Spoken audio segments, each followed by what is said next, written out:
Welcome back to CRE Collaborative Roundtable, your all-in-one comprehensive view of what's happening across the real estate industry, straight from some of the industry's earliest technology adopters and foremost experts in technology, marketing, capital, finance, brokerage, government policy, and cybersecurity. As always, this is a three-part show. Part one, introductions to our roundtable hosts. Part two, sector focus. We unpack the biggest trends, shifts in the industry. And part three, what does it mean for your business and how can you outpace your competition? I'm Andreas Senie, founder, CRE Collaborative, brokerage owner, and commercial director at CRECo.ai. Joining me this month is none other, the one and only Rebekah Carlson. Welcome.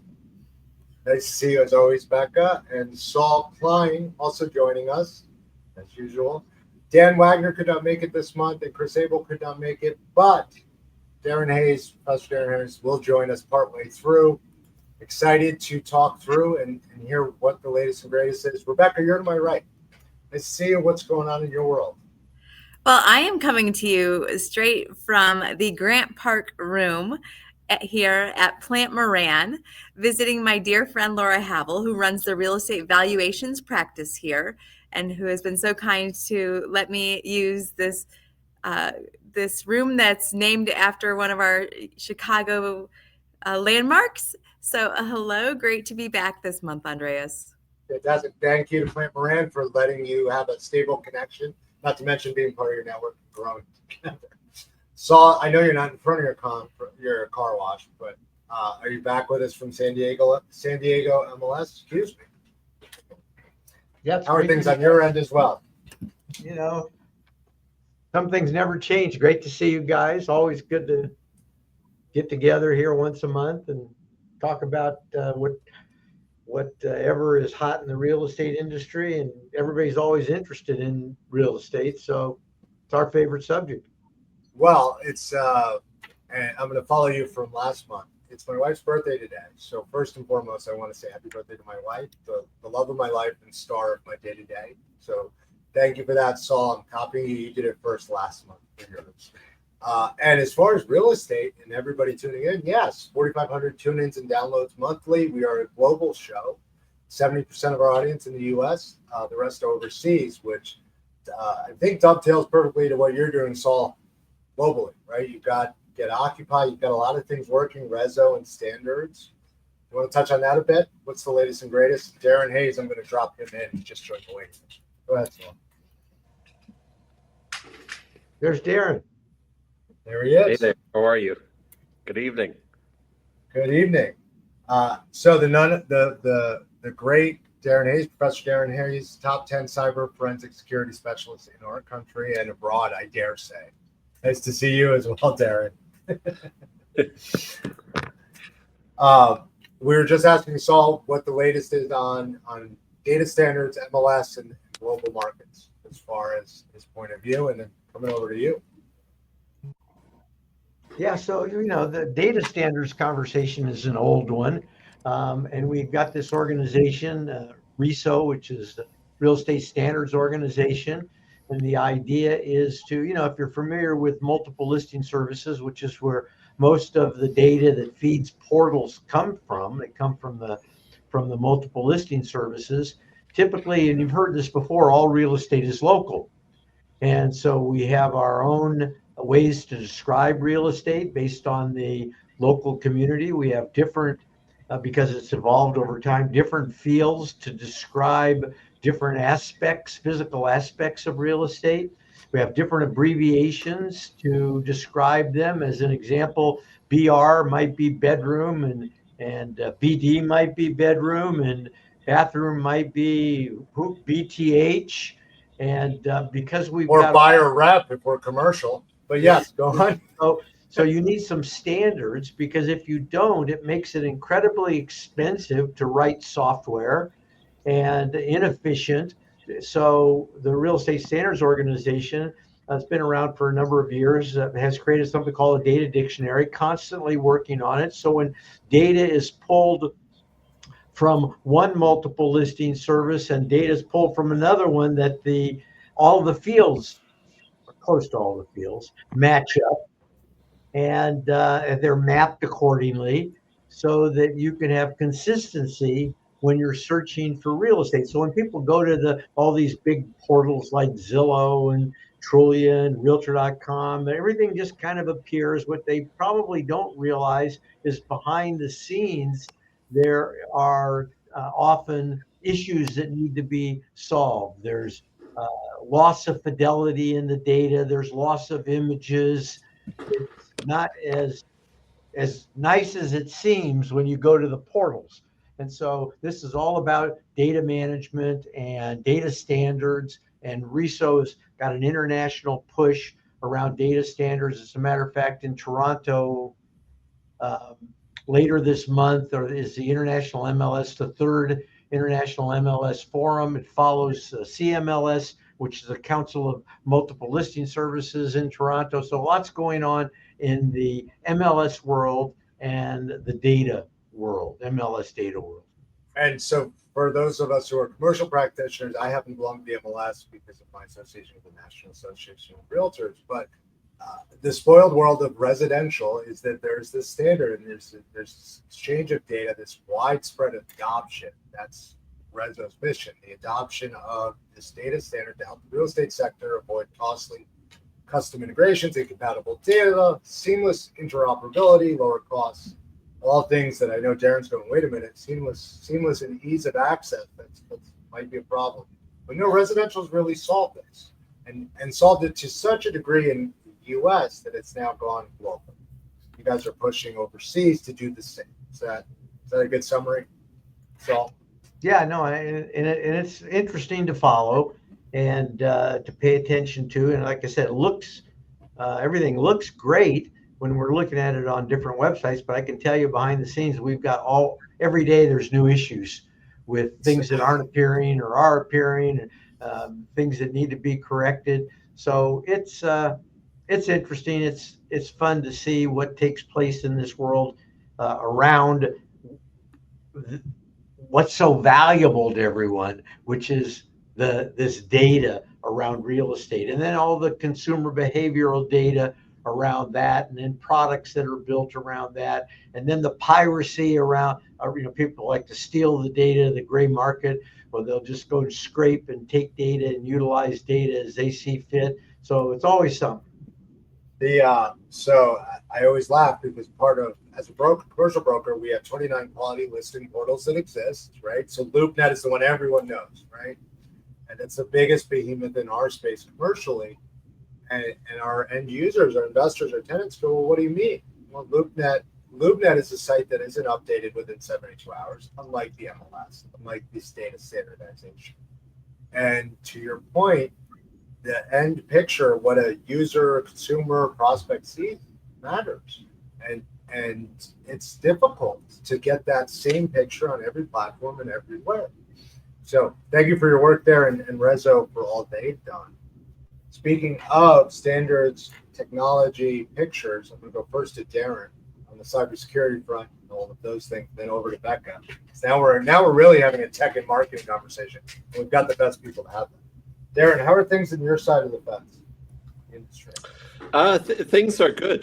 Just very hectic in terms of trying to get the expertise and students internationally has been a little bit of a challenge. Hopefully that things will improve there, but we really need more people in the tech industry, especially in AI, because it is really a big battle that we're doing with countries like China and who is going to lead the market in terms of AI, because AI is just spoken about in every context today. I was just reading about the US Army has just signed a contract with a company in San Francisco about carrying AI with them into battlefield. So when they lose communications, how they are going to be able to identify enemy drones in the area and so forth, when signal jammers are being used by our adversaries.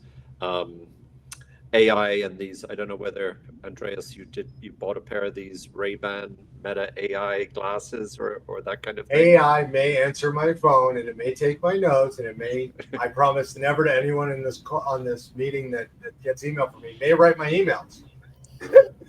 No, I don't have the glasses. That's one step. That's a bridge too far.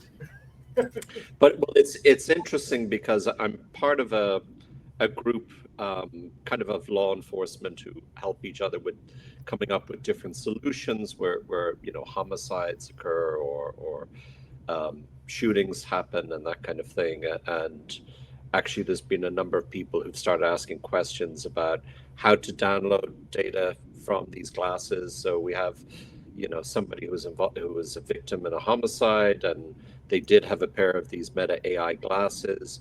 What do I do now? Is there anything that I can get from those? So AI is also coming up as a source of evidence as well. I mean, it's incredibly invasive. AI is everywhere, and it's doing a myriad of things across every industry, real estate included. I've been a big fan of a simple statement. AI is not going to replace a real estate practitioner, but an AI-enabled agent, a professional that uses AI will. It's that combination of the two, and it's scary in its breadth and scope, what it can do or can't do. I still lean back and say it's a day one intern. It hallucinates. It doesn't do everything right. You need to understand and have the knowledge to understand or point out when it's going awry. Okay. Can you ever picture a day though where somebody's wearing these kind of AI glasses and they're looking at a building that they're interested in and they're getting feedback on that building through their glasses? I mean, so that exists. The AI component may not be there, and it may be, but it exists today. That there are massive, billion-dollar cap companies that have the virtual walkthrough technology. They have engineers that are not necessarily offsite, but a level 1 engineer. It's not there. The level 2 guy is looking through his Google Lens, and it's identifying the hardware and the problems. It's feeding back to the AI, supervised again by a real person today. So can I see it? Yes. And Saul would say you could absolutely replace us entirely soon. That's his. I think it's a fair statement. So I want to remind you, Andreas, that when I started to get involved in technology, people said to me that the internet's a fad. People said to me that the internet wasn't going anywhere. People said to me that you'll never use email in your business because everybody will always want to pick up the phone and call me. And so we created a company, and we call that company Internet Crusade, because we believe that if you were going to go out and change people's minds, because that's what needed to be done, you had to be a crusader. You had to be willing to beat your head against the wall and hear, no, no, no, this will never happen. This will never replace us. And you had to be willing to go out and beat your head against the wall more and say, yes, it will happen. It's going to happen. And guess what? It happened. So I believe that we can't imagine where it's going. And so it's premature to say that will never replace real estate agents. I don't Not in my lifetime. I don't know. Things are moving so fast that I can't predict that, right? And so I would rather be ready for the cliff than see the cliff a foot before I get to it. It's really interesting because, sorry, I interrupted go ahead. you, sir. No, I was just going to say, I just read an interesting article about all of these domains ending in .ai being bought up. And basically, I did a test. I looked up maybe 200 different words that I could use with .ai at the end of it as a domain. They've all been taken. People have spent millions on buying all of these up. And it just happened that years ago, before AI, the country, tiny country in the Caribbean, not too far from Puerto Rico, and the original AI extension. Anguilla is it's the country. It's the country domain for Anguilla. Yeah, so it's kind of interesting. But that domain, if you want to register one, I think it's like $150 a year or something. It's ludicrous. So people are obviously spending millions and millions buying up these domains. Well, and that's a careful statement because now we're talking about the URL era and the internet and all of that. Members of NAR were given the option to buy their AI domains because they bought them, I guess, in bulk. They optioned them early. And it may not be the case anymore, but you're both right. Is it coming? Is it happening? Absolutely. Look, a year ago, I said I'd never use AI for anything. Now I'm using it for voice, email. It's there. I mean, Mark and over to Becca, right?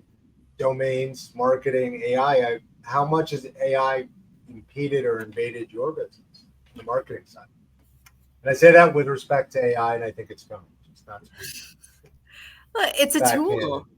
It's a phenomenal tool. And it needs to be wielded like a tool in that you check your work. So all of those initial conversations that we have still hold true. You got to check it.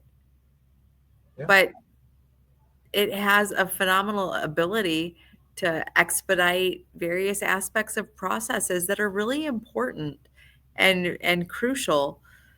And my best use case is that we had to do a very, very complex macro-enabled report for uploading student completions for insurance continuing education to various states. Well, having AI help create that code for that spreadsheet saved the poor Upwork guy who'd quoted us 17 hours to build this complex spreadsheet. Well, we were able to do it in 2 using AI prompts, including a magic button that actually, so the client could input the data, push the magic button, and everything happens properly. The client is so happy. We've gone through 3 LMS, 3 learning management systems, and have spent probably 200 hours building out reports for these various systems over the past several years. We have a solution that actually made our client happy and able to do the next step of ensuring that the states have all of these continuing education completions in a very streamlined manner. And to me, that's the best AI use case, is how can it expedite processes that are highly time intensive that don't actually need to be. I was going to say highly arduous and just painstaking, right? Painstaking work. But that lends the question to Darren advised me very well on cybersecurity issues back when I was a hack victim. He said, the easier it is, the more seamless the login, the more times it works for you and not with you, it just happens. The easier it is to corrupt and be bad. One on the, check your work, completely agree. Even the MLS, to Saul's earlier point last month, we use it. We're checking questions and data, like you mentioned. But is that the risk today? What is the risk to everything on the AI side if it becomes so seamless and so easy? Is there a security risk? Is there a business risk? That one's to you, Darren, first. And then I'm going to pick up Saul. Hold on. I want to add, hold on. Go ahead. I have to spend with this, Andreas. Go ahead. Okay. We used fake data to build it out. We did not upload any student data. We needed the macros, right? We needed the functionality, which could easily be done and created without using real data. And that is critical. We have a data and AI policy at CI, and we are a little company. And we literally have just completed our policy so that we have it very, very formally of what can and cannot be entered into AI.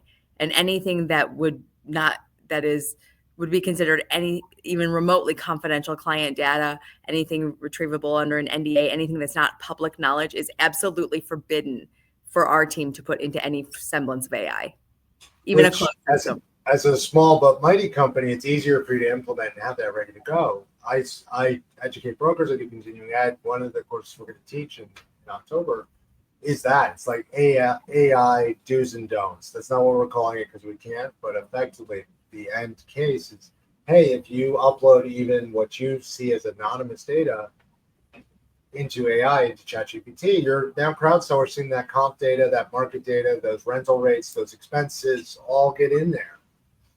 So good for you in having it and being first. Many companies aren't.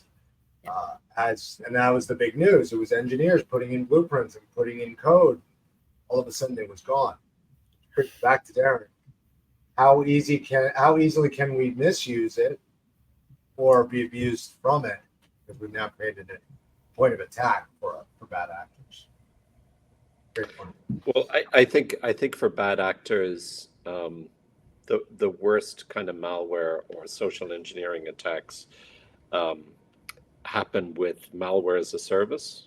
It's happened with ransomware as a service, where you have an actual business where maybe they actually don't launch the attack. They will sell you a kit, and that kit has a dashboard with, how productive your ransomware is, has a Bitcoin exchange or Ethereum exchange, how you can have marketing statistics on how effective your malware is, what countries is it going to, and so AI just facilitates all of that. AI also is more and more facilitating social engineering attacks, because you can get somebody to interact with you as somebody else, and so that's I think, because it mimics human behavior so well. That's the biggest threat in terms of AI for cyber attacks. I think one of those types of attacks that I've heard about a lot, and it hasn't made the news, is sextortion. So sextortion has become a very, very big problem. I know people personally who've been impacted by this. It happens to mainly boys, where stolen credentials are used to contact somebody. And this is why it's important to have a good conversation with your kids to see if they have been interacting with anybody, to notice any changes in their behavior. Maybe they become a little bit more depressed. But what happens is those stolen credentials are used to send somebody from, say, an Instagram account contacting a boy and say, hey, you're in my class. I think you're really nice. And then they send a compromising picture, and then suddenly they're told, well, I'm going to expose you online unless you send me, $1,000 or $10,000 or something like that. And it's a huge problem. There's a lot of suicides in this country because of this. But to Saul's point, sextortion, for those that don't know, it's exploitation and blackmail, which the perpetrator threatens to expose whatever you've shared. And AI now lets them do that 100 times a minute, or however, right? Because it's not somebody writing it themselves. And yes, back to Saul and Becca's point, it's accelerating the replacement of the blackmailer. Now that one blackmailer can act as hundreds in that same minute with AI. Is that a fair summary? That's the real risk. Yes. But AI is also helpful. Right? It's reducing workload. It lets me manage my inbox of 570, 80 missed calls a day down to actionable bites. It lets the MLS, to Saul here, handle the chat in requests or help requests and auditing of input documentation. I believe that's where you left off as far as San Diego MLS. Or is that expanded? Yeah, I think I probably mentioned it in the previous call, but we use it to audit photos. So we've got an MLS, we've got 11,000 members, we've probably got 6,000 listings at any point in time. People probably load 5 to 15 photos, and we've got rules about, you can't have people in the photos for fair housing reasons. Interesting. You can't have pets in there. Like, we have all these rules. Well, how do you go through tens of thousands of images to find out if there are violations? And the answer is you really can't do it. But with AI, you can. Now, unfortunately, the AI is not perfect. So like, you can't have an image of an animal. And sometimes the AI will pick up like a statue of an animal. And it'll then notify us that there's a violation, and so we have to have people that kind of go look at us. That's not really a violation. That's a point back to me. So back to the people with the AI. It's not ready to replace them. not yet, but it's trainable, right? So you have to use it, and but the photo thing's interesting because it's like a joke around here when we find these things. Also, we can look at the remarks section in a listing where real estate agents and brokers enter remarks, and there's certain things you can say in a remarks section, and there's certain things you can't say in a remarks section. So the AI helps us police the data that goes into the MLS. So yeah, a lot of good uses, and that doesn't mean that it's perfect yet, but it's an evolution. And I'll take you back. I remember before. Now, I actually remember when there was no internet, and then I remember about 1968 when I was a student, when I was a midshipman at the Naval Academy, and they introduced the internet to us, and we had to use it in classes, and it was this bizarre kind of thing because we had this computer terminal, but we didn't have a monitor. Everything would kind of come out on this yellow paper, and you had to read everything that came out. So prior to the internet, there were these things that we referred to as Nigerian banking scams. And I've gotten one of those recently. That's still a thing. So we would get letters, right? And I remember first getting into real estate, getting these letters, and it's like, imagine now everybody's kind of hip to this now, right? But back then it was actually a letter. They had to go to the trouble to write letters. Nigerian banking scam. I'm a prince from Nigeria, and right in a letter. Well, of course, now with the internet, what's happened, that's evolved to, as you mentioned, a lot more letters can go out to a lot more people in a lot shorter period of time. And then that's kind of evolved into phishing scams and more ways that people can use this in a negative way. But human beings, getting back to Darren's point, that's like, it's human beings, right? They're going to be ways to exploit this, and we're going to discover these ways, and we're going to stay on top. But that doesn't mean we should avoid it. We have to figure out ways that we can use it in our business. And as Becca said, use it to improve some of the processes and things we do. And the more we use it, the better we'll be at finding new uses for it. And the better we'll get at identifying the maluse of it. The Prince scam, right? We all know, if we get that letter today, anyone and everyone knows, hey, that's not a good letter. But there's still many people, sadly, are still fooled by now the AI phone call to Darren's earlier statement. Hey, it's so-and-so, your cousin. I'm in trouble. Send me money. And they took that from the internet. They copied the voice, and they went from there. Is there, just like AI is being used for good, I assume that AI is now combating the bad, right? Checking conversation and wherever we can implement it. Is that a fair statement, Darren? Yeah, all you need, I guess, is 7 seconds of somebody's voice to really kind of create a conversation, a realistic conversation. So we're all AI bots somewhere else. Yeah, exactly. But I would say that most of the crime that is happening today is still kind of an actual person being involved. And one of the things I've seen recently in terms of crime is people calling up and saying, I have your mother, she's going to be killed. You need to send this money right now. And that's a crime that's not using AI. It's not using a lot of technology, but it's just changing, a caller ID or having some personal information about that person. And, they'll get a lot of hits. People will send thousands of dollars to this person.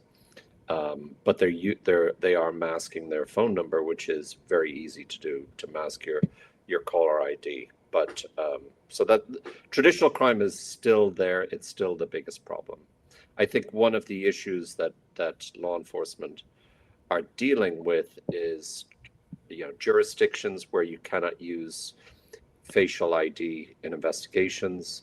San Francisco is one of those places where facial ID is problematic, but sometimes it's the only way of finding the bad guys.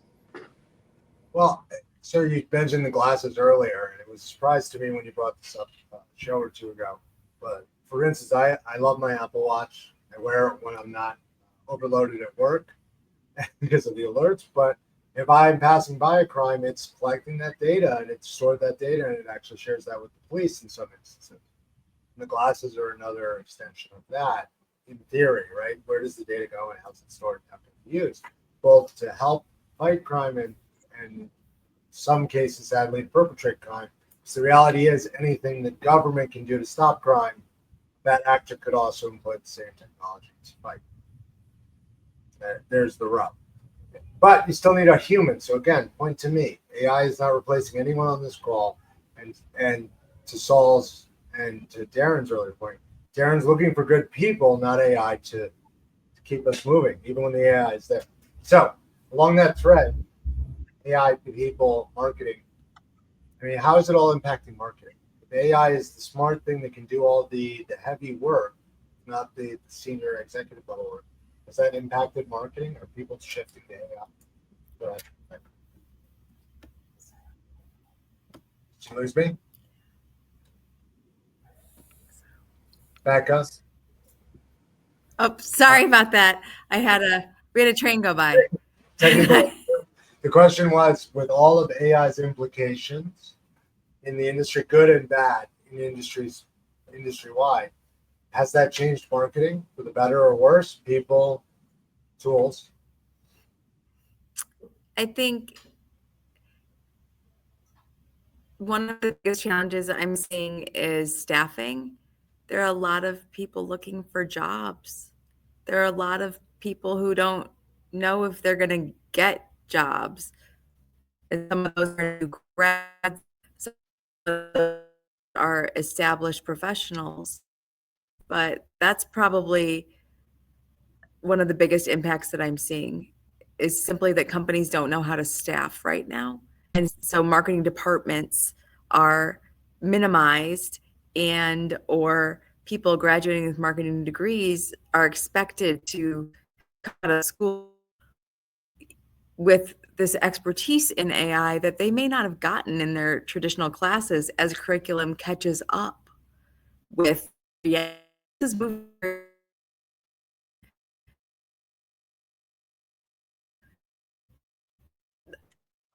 Becca cut out on my end. I'm not sure if she cut out with everyone else.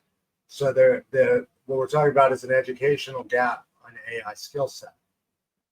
Is that resonating across the MLS, across cybersecurity? I mean, not having that skill set. To me, AI is kind of plug and play. You just kind of use it. Maybe use it to teach it to you. What are you seeing, Andreas? Thank you. Just got that.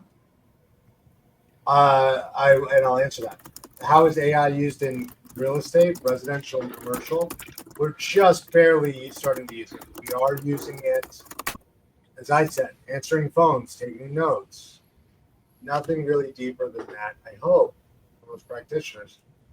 And I think Saul and the MLS is the same. They're using it for the grunt work that is siloed away from the public. That's how I'll say it. And I think cybersecurity the same way. They can do some grunt work, but nothing forward facing. While all of us on this call, we're all live and we're happy to be so because we all trust that we're all going to say the right things. We've done this before. Nobody trusts AI to be public facing today, right? You have to check it. I think is my answer. Nobody's trusting it to be your front end. You know, I think for us, I've seen some pretty interesting new voice search with AI. That's kind of interesting, right? Where instead of the traditional, I'm looking for a 3-bedroom, 2-bath, 2,500 square feet, 2-bedroom house. Instead of that, you just speak to the system. You say, I'm moving to Florida from California. I'm looking for a single level home. I've got a mother-in-law that needs to live with us, right? And you just give it a story. And then it finds all of the listed properties that match your story. You know, and I like to swim, so I need a swimming pool, but it has to be, and you just talk it. And so the search capability with, you know, finding property anyway, we're starting to see that already. Last couple of years, I've experienced some of this. Well, that's not and Becca had to drop off. She had an internet connection issue, but that's not a new trend. that goes back to Alexa Dot and lights and everything else, right? Until we found a function that the Alexa Dot voice recognition could service, like, hey, shut off my lights. That's what propelled it forward. That's not AI strictly. Or are you saying that's an AI driven? A component, right? To be able to do this, to be able to find this within the database. Well, and so now I'm going to go to Darren, because now we've got foremost technology adoption and pioneer, Saul, and Darren, cybersecurity. How much of today's world is being propelled by voice and AI as opposed to what was? It's AI is just a component. It's not the underlying code. It's just accelerating. I guess is my question, my statement. Is that an accurate statement? Yeah, I think we have an issue with across education and the use of AI, and students are using it more and more to complete assignments. They're not necessarily learning the content. They're not buying books. And how do you prove that somebody was using AI? Sometimes it's a question of matching up some of their work with other work and saying it's pretty clear that this is not the way you normally write. But some of these tools that we use to identify whether somebody is using AI, they give you a match and they say maybe this is 85% likely that somebody used AI. Well, can you really use that to prove that somebody actually used AI? So the other issue as well is technology in the home, Internet of Things, and where is that information going? And I think that a lot of people don't think about in the workplace, the cameras that they have in the room, and they're talking about very sensitive information. And I know for a fact that many of these cheap cameras, it's usually the cheapest cameras that people buy for conference rooms, for security purposes. The biggest drone company we know is taking all that information and beaming it back to a country a little east of us, or depending on what coast you're on, a little west of us. And that becomes an issue. I don't think that people are thinking about technology in the home. I don't think people are thinking about technology at work and the kind of sensitive conversations we're having and how that information is being transmitted to servers in other countries. And that has huge implications in terms of theft of intellectual property. Well, and well said, right? So and this is not a knock against Google. I use Microsoft Enterprise everything for my company. Mine, it's black box secure. If you use Google free service for your business, Google reads, it's in their terms of service. They read everything and they send everything. It's all open to their models. I'll say that. As opposed to subscribing for an MLS or any others, you have to be very careful about terms of service, right? What are they doing with your data? Who accesses your data? Where's that data stored? How's it transmitted? These are all data policy issues, back to the earlier conversation on standards. These are all things the industry here is trying to protect against, but to Becca's earlier statement, it takes time to catch up, just like regulations take time to be put into place. We're moving too fast, which was Saul's point. It's all coming. AI will replace us, but not in my lifetime. At least that's what I say. But maybe soon. The standards there, the regulations there to protect against us. It's moving too fast. There's also an issue of who's responsible for policing everything, and so there's one of the types of investigations that I support is crimes against children, crimes against women, human trafficking, as I mentioned before, and a lot of this happens, through Google platforms, through Microsoft platforms, through Meta and so forth. A lot of tech companies are saying we're not responsible for distribution of illicit images of children, or we're not responsible for the bad things that people do on our platforms. And so there's this big discussion about who is responsible, and a lot of tech companies are saying we're not law enforcement, we're not responsible for the type of content that is being spread around, we're not responsible for scams, we're not responsible for sextortion, things that happen. So that's it. It's a big conversation that's happening at the moment, and it's something also that the government is considering as well, because you have, companies that are lobbying for to make money, and then you have and collect this information, and then you have other people who are saying, well, we actually have to protect our children, and there is some responsibility for the tech companies to help protect our kids. And that's whenever let's protect our kids, and that's a very important sideline. But that is an easy parallel. Commercial real estate, the biggest action taken by major players, CoStar being one of them. They've sued competitors for taking images and reposting them. I mean, there are safe harbor laws in place for digital work. There are a lot of things protecting free press, which is what the tech companies say. Hey, I'm not the guy posting it. I'm just facilitating the distribution of news or public opinion. So you're opening a big can of discussion. Let me say it that way. But how do we protect our kids? And that's the only, when they take that approach, it resonates, because we should protect our kids. Everyone would agree. But it's a difficult one.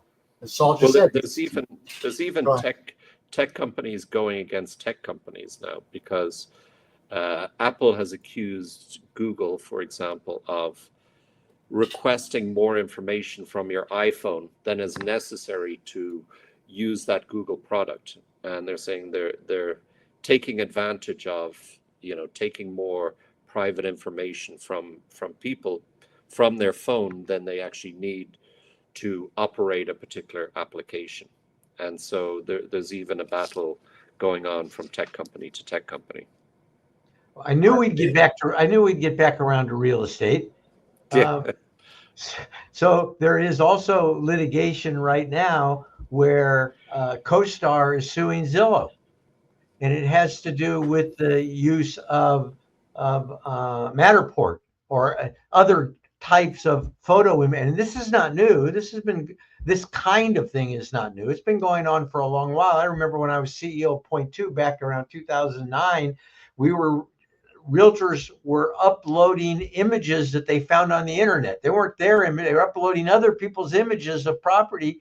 And we actually got notification from Getty Images and to say this is our photo and it's $1,000 fine. And we got a bunch of NAR actually stepped into that and settled that lawsuit.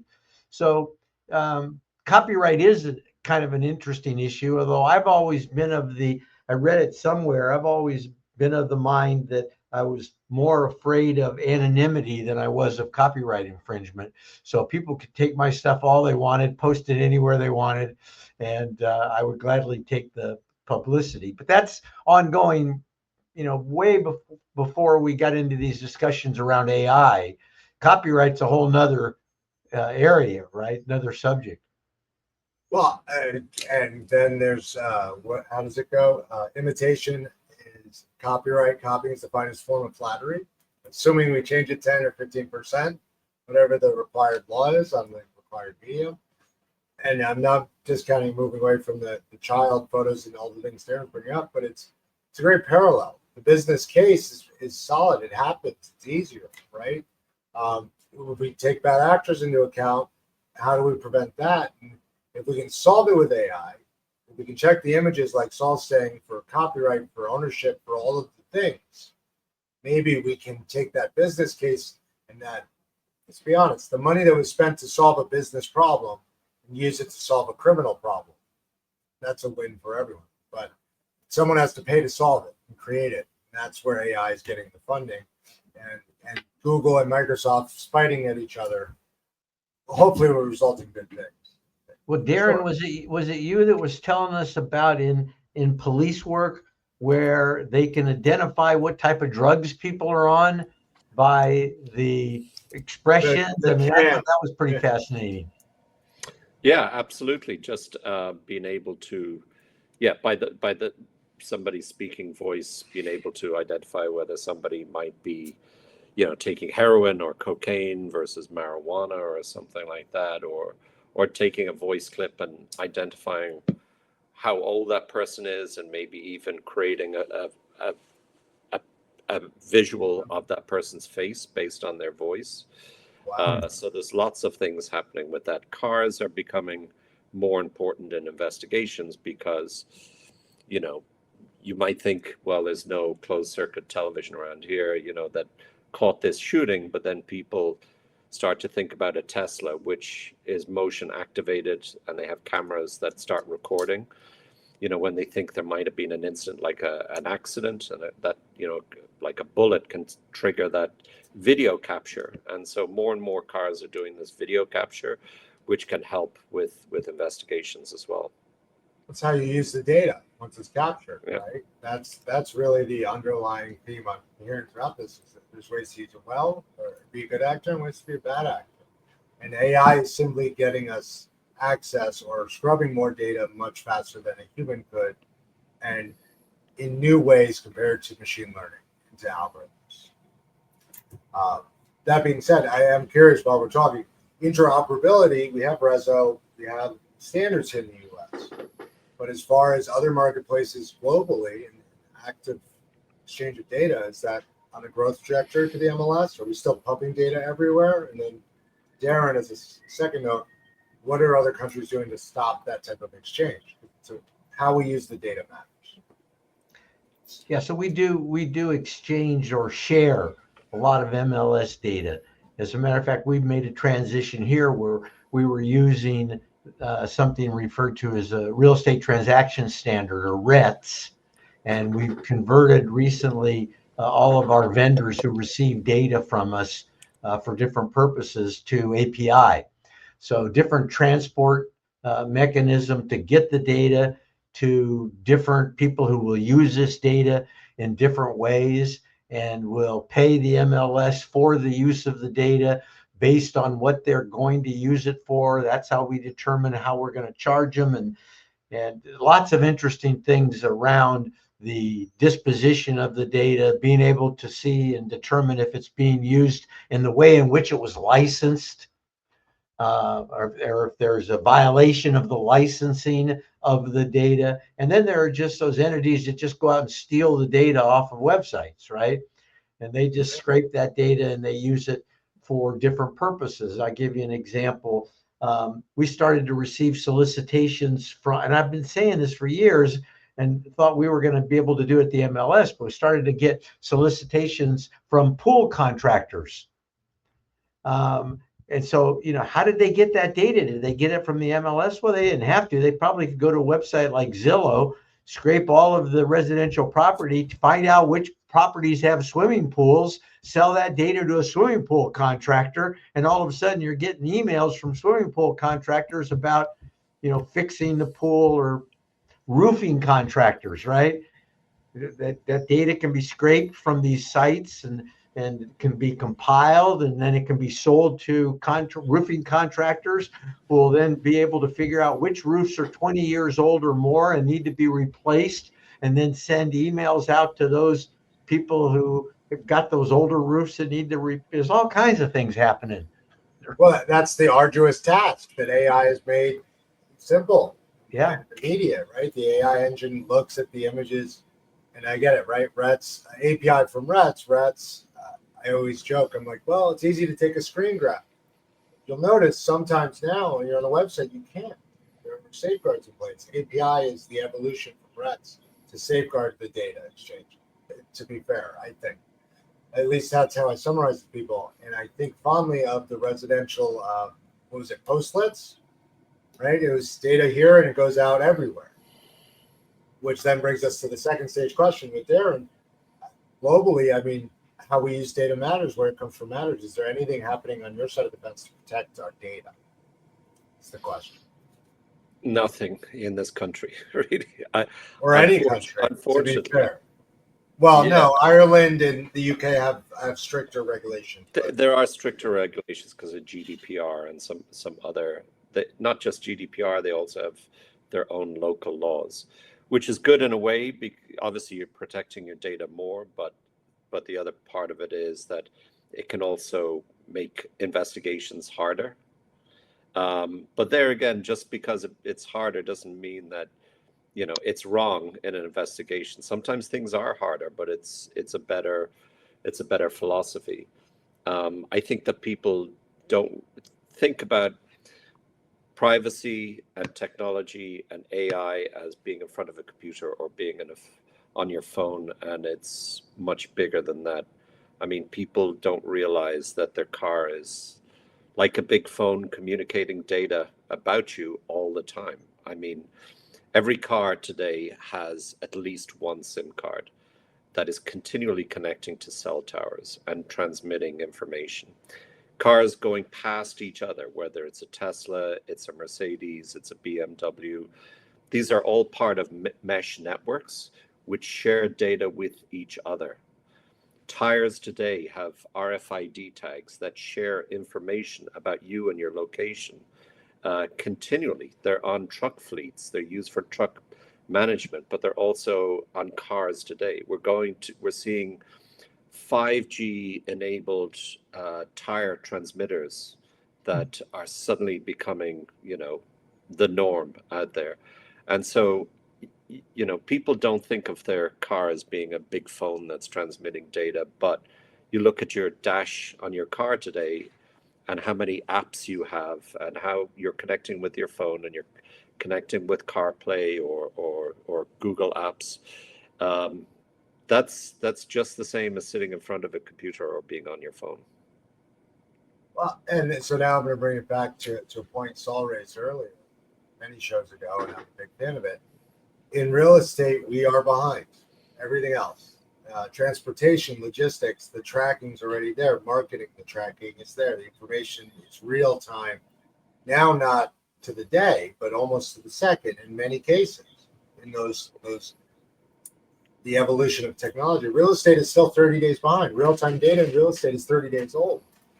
So here we are as brokers, practitioners, we're inputting data in many places. We are not paid for that data. Meanwhile, data brokers are mining the data, scraping to solves or any which way we can, and they get paid a fortune for that data. So, well, and Andreas, it's not necessarily 30 days old anymore. If you think about it, once you enter it into a contract, right? The problem is in the past, contracts were always like this, or they're paper. But now we have contracts online. And when you fill out a listing contract, what's to stop that data from being transmitted immediately to somebody who might benefit from it? So now when a property is put on the market, once the seller signs the listing agreement, the capability is there for the world to know that property's for sale, even before it's entered into a database of properties available for sale. If you have a contract and the contract's online, when people fill out that contract, the terms of that contract could be available to the world before that offer is even presented to a seller of property. So, this whole evolution of the data and where it goes and how it's used is just that. It's an evolution, and there is going to be the good and the bad and the ugly that goes along with all of this. And we'll figure it out as we go, because we don't even think about this stuff, right? Until something goes off and we say, yeah, well, I could see how that might work. And then we find out somebody already has invented it. yeah. And, right? Well, that's the paperclip problem, right? Somebody made $1 million on that simple idea, while the rest of us were asleep at the switch. And now we're at the top of the hour. So what's the biggest piece of advice you give to our audience? Because they can't ignore this. But first to Saul and then to Darren. What should they do the next 30 days? Outpace their competition and keep relevant. Not only keep relevant, but continue to thrive. Yeah, well, since we've been talking about technology and AI the entire hour, I think that people need to get more familiar with the use of AI and not be afraid of it. And the more you use it, the more you'll think of new ways to use it. And just go for it. But don't hold back. But in line with what you just said, here and how they use it matters. Is there any advice there? And if we can push that to Darren, right? If you like. Yeah, I think, well, from a real estate perspective, if you have an office building that you're moving into, think about the existing technology and think about buying American-made components and American cameras. And, there's a lot of people don't think about the technology around them and how it puts them at risk. So be cognizant of cheap technology that we're all attracted to, but maybe putting our businesses at risk. Darren, you mentioned the Internet of Things a while back, and it's just like my scale locked my refrigerator door last night. No, Wow. come on. I believe it. Oh, yeah, that's funny. But no, there's an old joke in tech. Nobody gets fired for buying Salesforce, right? Because it exists and it's behemoth and they're great tech. To your point, Darren, maybe the copycat, the blitz scaled version, whatever that may be, because I'm not going to discount any of the up and comers, might not be a great affordable option in the long run, because you're opening yourself up to cyber attacks, ransomware, God knows what, depending on who you choose. Further down the discount trail we go, the likelihood is they have to skimp some. So the MLS, the Microsoft, the Salesforce, right? They're good. But there are other opportunities there. To Saul's point, I use M1. I love M1 for my voice reception service. But they're very much a new company. And while they have SOC 2, they're very well heeled. There's still less, well, maybe not. You just moved. There's still a chance that's a risk. So what do? We can't not use it, clearly. But how we move forward matters. So as far as blitz scaling, I just want to give a shout out. And Saul, you gave me this book originally, Blitz Scaling by. Do you remember the author? Which one? Blitz Scaling. Don't remember the author. Oh, now you put me which puts me in my place. So I'm going to refer a different book after you do. Blitz Scaling is an incredible read. That's my one book to recommend to our audience. One must read, must listen to. Saul, once to you and then to Darren. What's the one thing they should tune into? A book? Book is included. Yep. Paper or digital. I know you have one there. Matter of fact, well, yeah, I do have one. This is my favorite book just to read in pieces. It's called Real Estate in American History. Okay. And it's a great book if you can find it. I think this one I was actually created in like Taiwan or something, right? Because they don't have copyright laws.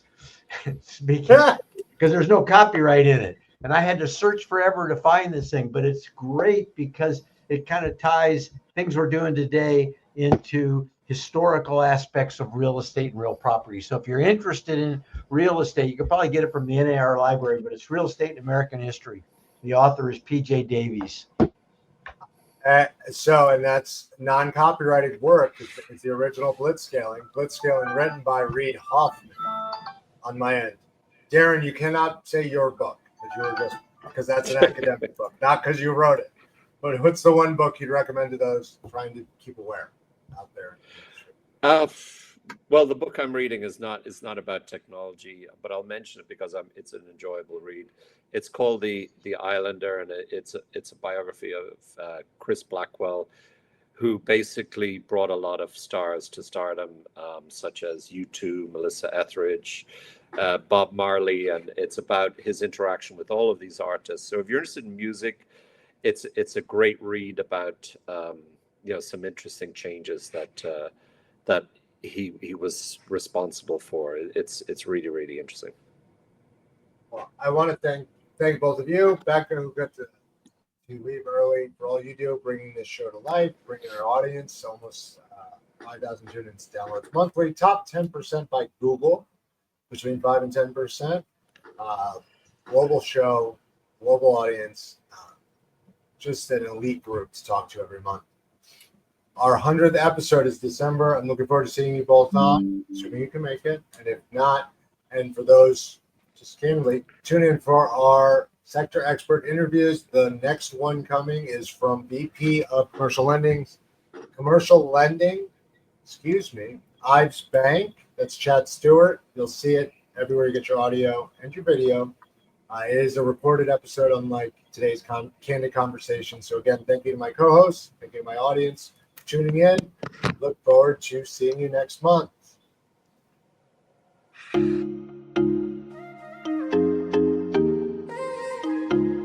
Thanks for tuning in to the Real Estate Roundtable, powered by CRECo.ai, your source for the latest in real estate and technology. For past episodes, sector interviews, and more great content, follow us on all social media and YouTube at CRE Collaborative. You can also find us anywhere you listen to podcasts. Please like, subscribe, and share. It really does help. Thanks again for tuning in, and we'll see you at the next Real Estate Roundtable.